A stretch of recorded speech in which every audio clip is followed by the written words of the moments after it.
Hi everyone, it's Jerry. I have an aesthetic game to share with you. This was played in Germany, 1977. On the white end, Frank Zimmermann, playing against Wolfgang Huebner. Okay, in this one, we have an open Sicilian. And to be a bit more exact, we're looking at the Najdorf, bishop g5. Black plays with the small pawn center, f4, pawn duo for white. And after b5, this move signals the Polugaevsky variation. Now, before playing b5, you definitely have to know what you're doing. Right around the corner, there are these forcing moves. With e5, e5 is what we see. How are you handling the pin now as black? You have to rely on a trick. Let's see what this looks like. First, it's the capture on e5. Only one good move now for black. Queen c7, relying on a trick that takes advantage of this bishop being unprotected. So let's see what this looks like. Pawn takes knight, queen e5 check. This is black's way to get the piece back. From here we continue to develop. Queen captures pawn. And from here we see queenside castles. Now this is not best.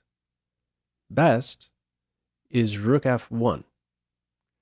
Now, a reason to keep the king on home base is that, well, once you're castled, when you're on c1 and you later try for rook f1, black has a good reaction. A counterpunch is available. Queen g5 or h6 will both hit with check. The top line from here is with rook f1, and I want to highlight how easily black can go wrong in this position. A top response here is queen g6, welcoming a queen exchange. White avoiding that, pressure on the rook, pressure on f7. And there's a reason to keep f7 secure with queen g6. Let's say you don't. Here's maybe a move that might be tempting, playing as black here. Queen h6, preventing castling. It says white is now winning after rook d1. Just sandwich the king here. Stick around in the center, and this is already really big trouble for black, who is significantly underdeveloped. There's a serious threat with knight f5, hitting the queen, threatening mate on d8.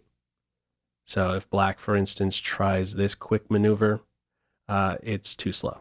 Knight f5 is already there. Any other way black could try to interfere with this queen, maybe getting into d8. I tested a couple moves out. Knight d7, cutting off the battery, or even bishop e7, guarding this point directly. Both can be met with the same move. So let me show you what this looks like, just putting on one of them. For black, queen f3. The rook is hit, f7 is hit, and notice because the bishop is on e7, or if it was the knight that was on d7 instead, there is no rook a7 to defend f7. Okay, how it plays out in this one, we do not have rook f1, queenside castles. From here, rook a7 is played. This turns out to be a losing move.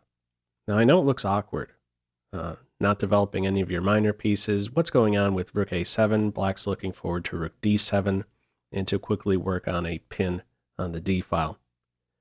Now, this would be a fine move if not for one move that will win for white. White finds the winning move.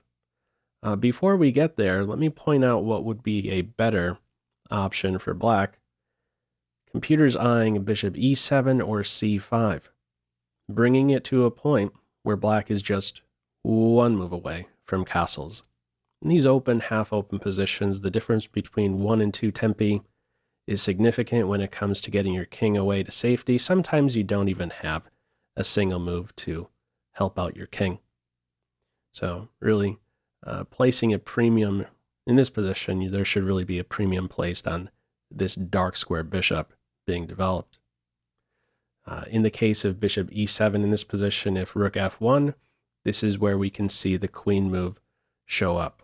queen h5 or queen g5, and next up, black is ready to castle. And it is a fine position for black. All right, in this one, what we have after queenside castles, rook a7, pop quiz. What move would you play here? Feel free to pause the video. Okay, weakness of the last move. b8, unprotected, pinpointed, the only winning path, queen g3.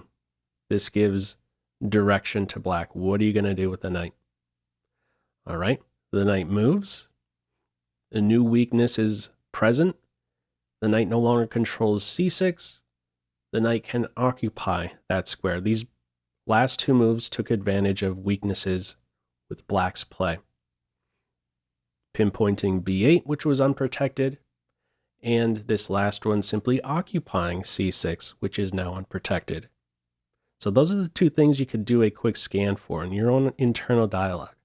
How can I maybe move to or pinpoint a weakness with my opponent's last move?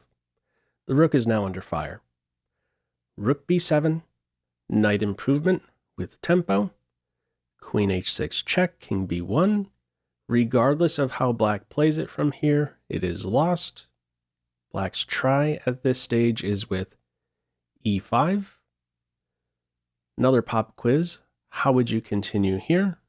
Feel free to pause the video. Okay, with black's last move, the 6th rank has opened up. The queen's eyes now see the knight. What are you doing about this? Well, white shows us that you can respond with queen captures e5 check. Beautiful finishing sequence to this game. I really love this one. One of the most aesthetic finishes out of a middle game position I've ever seen. The response here is queen e6. If you take the queen, it's checkmate, rook d8. In this game, we have queen e6, and just one more move, and black resigns. What is that move? Knight f6, check. Game over. Black resigns. Let's consider the captures. If you take with the knight, yet again, rook d8. You cannot take with the queen because there is a pin. So if the game continued with pawn captures knight, now we would have queen captures queen. You block with the bishop, queen takes bishop mate. And if you take the queen, we would have sort of this bolt out of the blue, the bishop flying over here in right field to deliver mate. Just these two minor pieces are enough to weave a mate. What a cool sequence. Only a 19 mover here out of this Sicilian Najdorf. Did you see this follow-up idea? Queen e5, queen block, and knight f6. What a star move. Anyhow, your thoughts with this one? Feel free as usual to leave any feedback to this video in the comment section below. Hope you enjoyed this one and maybe took a thing or two away. That's all for now. Take care.